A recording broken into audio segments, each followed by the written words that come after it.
নমস্কার, আমি অপু। সাম্প্রতিককালে যত যা মাননীয় মুখ্যমন্ত্রী মমতা বিরোধী ইউটিউব চ্যানেল আছে, মানে তৃণমূল বিরোধী ইউটিউব চ্যানেল আছে, তাদের সবার বাড়িতে মমতার কি চটিচাটা পুলিশের নোটিশ আসছে। আপনারা সাইডে ভিডিওটা দেখতেই পাচ্ছেন, এটা কার ঘরের বাড়িতে নোটিশ? আরামবাগ টিভির বাড়িতে। কেমনভাবে আপনারা দেখতেই পাচ্ছেন, দলবল নিয়ে পুলিশ এসে নোটিশ দিয়ে যাচ্ছে, যেন কি তারা কোনো আসামিকে, কোনো খুনিকে ধরতে এসেছে। একটা নোটিশ দিবার ব্যাপার, একটা পুলিশ আসেও তো নোটিশ দিতে পারবে, কিন্তু না, আপনারা দেখতে পাচ্ছেন দলে বলে সে কেমনভাবে নোটিশ দিয়ে যাচ্ছে আর কেমনভাবে শাসিয়ে যাচ্ছে। আরামবাগ টিভির বলার বক্তব্য হলো কি, এটা নিয়ে ওনার বাড়িতে জাস্ট ভাবুন 27 বার নোটিশ এসেছে। জাস্ট ভাবুন, মানে যত যা সরকারের দুর্নীতিগুলো, করাপশানগুলো তুলে ধরছে, তাদের বাড়িতেই নোটিশ, মানে সরকারের বিরুদ্ধে বললেই নোটিশ। জাস্ট ভাবুন কীরকমভাবে পশ্চিমবঙ্গে একটা ডিকটেটারশিপ, একনায়কত্ব চলছে। আরও শুধু আরামবাগ টিভির বাড়িতেই নোটিশ আসেনি, আরও এই রিসেন্টলি কিছুদিনের মধ্যে দ্য নিউজ বাংলা, মানব গ্রহকে আপনারা সবাই জানেন, এরা সবাই একটা পপুলার ইউটিউবার পশ্চিমবঙ্গের, তারপরে বেঙ্গল প্রপার্টি, তারপরে নবান্ন নিমন্ত্রণ, তারপরে বঙ্গ টিভি, মানে যত যা কি মমতা বিরোধী, তৃণমূল বিরোধী ইউটিউব চ্যানেল আছে, তাদের সবার বাড়িতে রিসেন্টলি নোটিশ আসছে। কেন? তাদের মুখগুলোকে দাবাতে হবে, তাদেরকে টুটি চেপে ধরতে হবে, কি যেন তারা না আর আওয়াজ উঠাতে পারে, তারা সরকারের বিরুদ্ধে আর না বলতে পারে। সেই জন্য দলে বলে পুলিশ পাঠিয়ে, জাস্ট আপনারা ভাবুন, দলে বলে পুলিশ পাঠিয়ে বাড়িতে নোটিশ পাঠাচ্ছে, যেন কোনো দুর্নীতিবাজ, কোনো চোর, কোনো খুনি, কোনো আসামিকে ধরতে এসেছে। যারা রিয়েল চোর, দুর্নীতিবাজ, তৃণমূল সরকারের পার্থকে জেলের মধ্যে ঢোকানো হলো, কেষ্টকে জেলের মধ্যে ঢোকানো হলো, সাম্প্রতিককালে জীবন কৃষ্ণ সাহাকে, তৃণমূলের একটা এমএলএ, ওনাকেও জেলে ঢুকানো হলো। কিন্তু ওদের বিরুদ্ধে আপনারা মমতা পুলিশের এত তড়িঘড়ি দেখতে পাবেন না, যতটা আপনারা ইউটিউবারের উপর তড়িঘড়ি দেখতে পাবেন। বিজেপির বিরুদ্ধেও মানুষজন কথা বলে। আপনারা একটা বড় ইউটিউবার সবাই জানেন কি, ধ্রুব রাঠি, যার মানে কি বলবো, চ্যানেলে আপনারা কোটি কোটি ভিউজ দেখতে পাবেন, আর পুরোটাই ওনারা কি বিজেপি বিরোধী বলে। ধ্রুব রাঠি আপনারা দেখেইছেন, কোটি কোটি ভিউজ যায়, 10 মিলিয়ন ভিউজ যায়, কিন্তু আপনারা দেখেছেন কোনো বিজেপির কোনো নেতাকে ওনার বিরুদ্ধে কেস করতে আজ তক দেখেননি।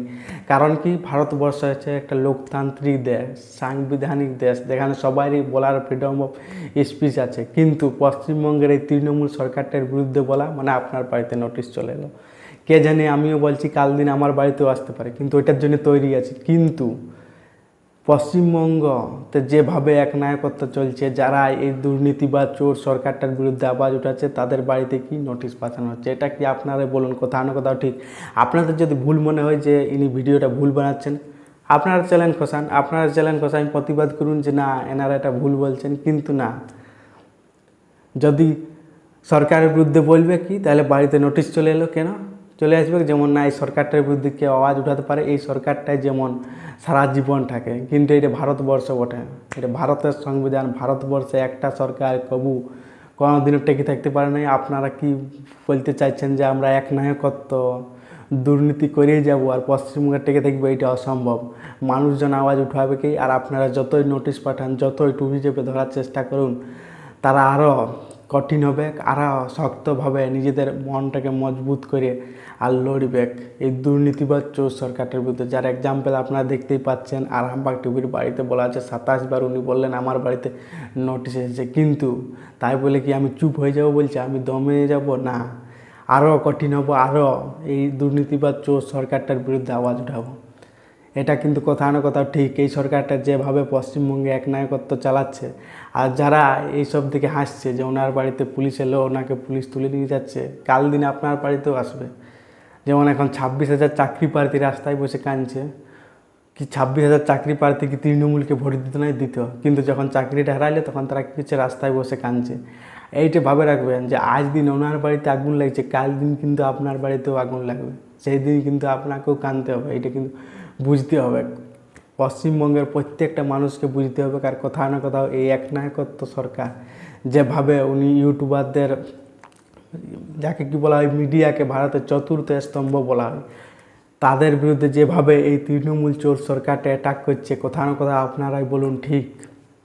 আমি মানছি যে কোনো কোনো মিডিয়া বিজেপির সাপোর্টে কথা বলে, কোনো কোনো মিডিয়া তৃণমূলের সাপোর্টে কথা বলে, কোনো কোনো মিডিয়া কমিউনাল হয়ে দুপক্ষের হয়ে ভিডিও বানায়, কিন্তু তাই বলে কি তার বাড়িতে নোটিশ পাঠাবেন? এইটা কিন্তু কোথাও না কোথাও এটা এই তৃণমূল চোর সরকারটার কি এক নায়কত্ব। উনি চাইছে যে আমি দীর্ঘদিন যেমন পশ্চিমবঙ্গে ক্ষমতা থাকি, পশ্চিমবঙ্গের মানুষদেরকে লুটিয়ে পুটিয়ে আমি নিজের পেট ভরি, এইটা কিন্তু কোথাও না কোথাও ভুল। আর সেই জন্যেই মানুষ প্রতিবাদ উঠাচ্ছে। আর যতই নোটিশ পাঠান, 27 বার 28 বার যতবার নোটিশ পাঠান ততবার এনারা গর্জে উঠছে।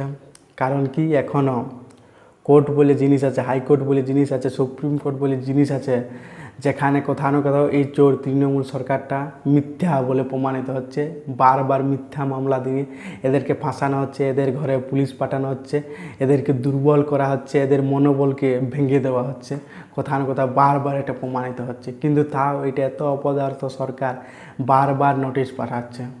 কিন্তু যতই কিছু করুক, বাংলার মানুষ এখন কোথাও না কোথাও গর্জে উঠেছে, তারা প্রতিবাদ করছে, প্রতিবাদে লড়ছে। আর এই চোর দুর্নীতিবাদ সরকারটাকে কোথাও না কোথাও বহিষ্কার করার জন্য আন্দোলন করছে। আর ধীরে ধীরে বাংলার মানুষও জাগছে, আর কোথাও না কোথাও এই সরকারটিকে বাংলার মানুষ চায় নেই। কারণ এখন পশ্চিমবঙ্গের যোগ্য প্রার্থীরা, চাকরি প্রার্থীরা রাস্তায়, ছাত্ররা রাস্তায়, এমন কোনো মানুষজন নেই যারা রাস্তায় নেই। আর এমন কিছু করেনি এই সরকারটা, কি বলবেন, কয়লা চুরি, রেশন চুরি, বালি চুরি, শিক্ষা ব্যবস্থার মিড ডে মিল চুরি, মানে কোন জিনিসটা চুরি করেনি বলুন? তার যখনই এইটার বিরুদ্ধে কেউ আওয়াজ উঠাচ্ছে, প্রতিবাদ করছে, তার বাড়িতে নোটিশ। এইটা কিন্তু কোথাও না কোথাও ভুল। কারণ ভারতবর্ষ কোনো একনায়কত্ব সরকার নয়, ভারতবর্ষ একটা সাংবিধানিক সরকার, সবারই বলার ফ্রিডম অফ স্পিচ আছে। কিন্তু সেইটাকে কোথাও না কোথাও এই তৃণমূল চোর সরকারটা ভেঙে দিচ্ছে। কিন্তু মানুষজন তাও গর্জে উঠছে, প্রতিবাদ করছে। আমাদের পশ্চিমবঙ্গে কথা যদি আপনারা ভাবেন, তাহলে পশ্চিমবঙ্গে যে পরিমাণে এই তৃণমূল সরকারটা পুলিশদেরকে ব্যবহার করে, কোনো রাজ্যে আপনারা দেখতে পারবেন না সেই পরিমাণে পুলিশকে ব্যবহার করা। সব কিছুকে নিজের কন্ট্রোলে রাখতে চাইছে, যে যেমন আমি এই দীর্ঘদিন সরকারে থাকি, কিন্তু এটা কবু পসিবল নয়, আর হবে নাই। ভারতবর্ষে তো এটা কবু পসিবল নয়। এটাকে বাংলাদেশ মনে করবেন না যে বাংলাদেশ বটে যা ইচ্ছা তাই করব।